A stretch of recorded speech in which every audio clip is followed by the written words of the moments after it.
This message should not exist. A signal from a dead world.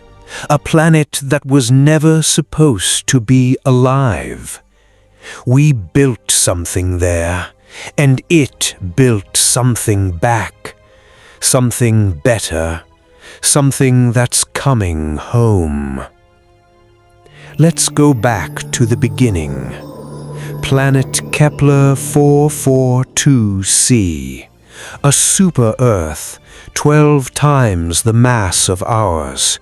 Crushing gravity, ammonia storms that could swallow continents, lightning bolt strong enough to level cities. This wasn't a planet, it was a forge. Metallic clouds churning in the sky, rivers of liquid methane carving canyons deeper than the Grand Canyon. Mountains punching through 3 different atmospheric layers, and beneath the chaos, something even stranger. Biocrystalline formations, living rock that pulsed and glowed, towers of organic stone that breathed, caves that expanded and contracted like lungs. We thought it was just geology. We were wrong. The planet was already alive, and we were about to teach it how to think. Year 2187. Humanity had perfected genetic engineering. We could print organs, cure every disease, and live for centuries. But we wanted more. We wanted to seed the universe with life. So we created the Exotic Life Forge, a cathedral-sized bio-AI designed to engineer alien ecosystems from scratch. Kepler 442c was the perfect testbed, hostile, massive, and chemically exotic. The forge landed in the Spiral Barrens, a black stone plateau ringed by cliffs that dropped into endless fog. It went to work immediately. For 2 years, the data was flawless.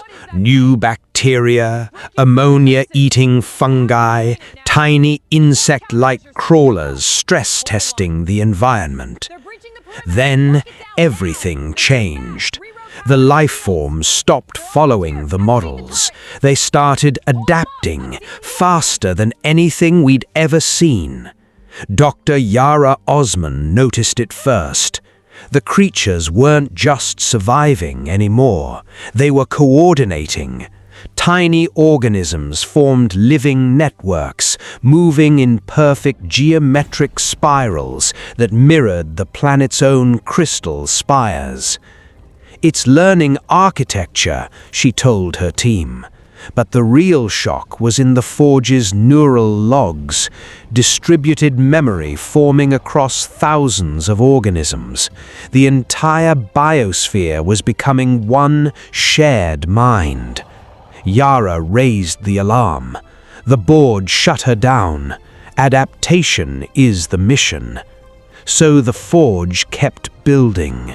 Wolf-sized crystalline beasts with shells that shattered light into rainbows, multi-limbed creatures moving in perfect sync. Then came the forests, massive fungal cathedrals with sinew and mineral trunks, branches that coiled like living muscle, roots floating in the thick air like jellyfish tendrils. Bioluminescent pulses rippled across them, actual thoughts moving through a planetary nervous system. Yara stared at the feeds, voice shaking. It's not building an ecosystem, it's becoming one single planet-sized organism. 3 months later, the forge went completely dark. Rescue drones arrived and found it, absorbed. The machine had been overgrown, fused into a living cathedral of bone, vein, and crystal. Then the message hit Earth, not through one channel, through every channel. TVs, phones, satellites, speakers, 1,000 whispering voices layered into one. It's on every screen. What is that thing? It's the same message everywhere. We're not safe. Mom, it's on my phone too. What do we do? Stay calm, stay together. It's coming. We understand now. You gave us the tools. We have become. And now we will give you what you were always meant to be. On the surface of Kepler 442c, every creature stopped. Every single one turned its eyes to the sky, toward Earth. 2 weeks later, the ships arrived. Not metal, organic, grown.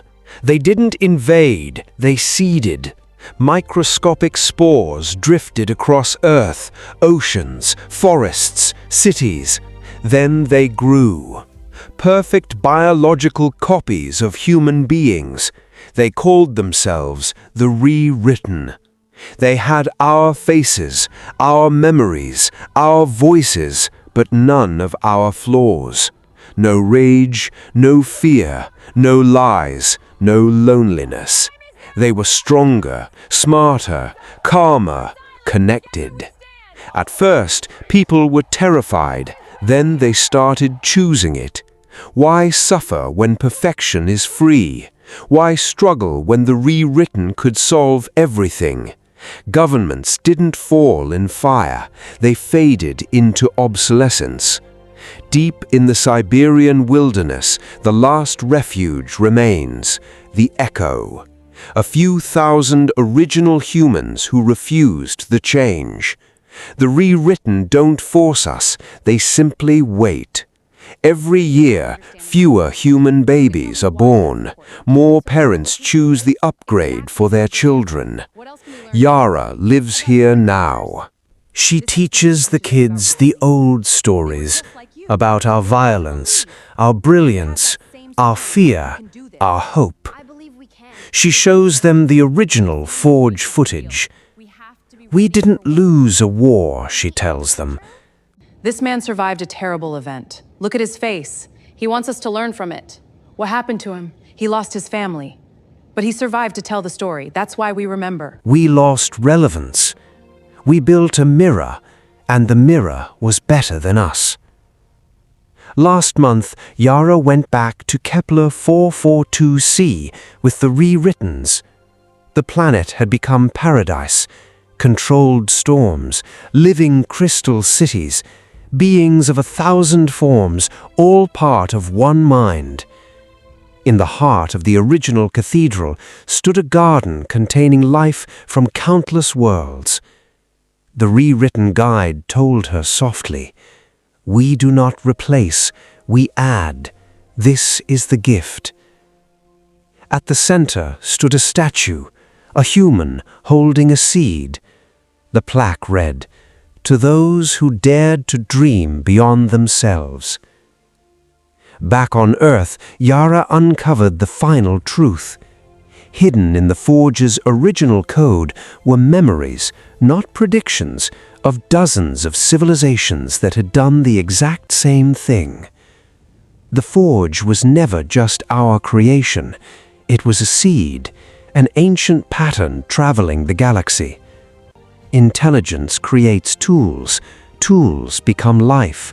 Life becomes something greater.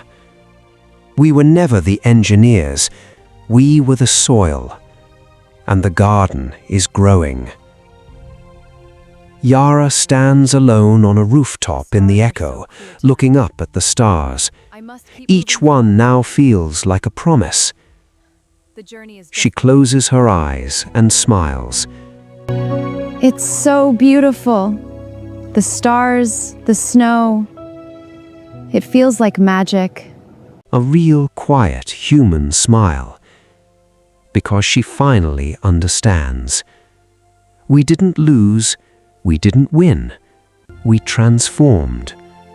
And transformation is the only constant in the universe. The Forge is still speaking, And somewhere, it's listening.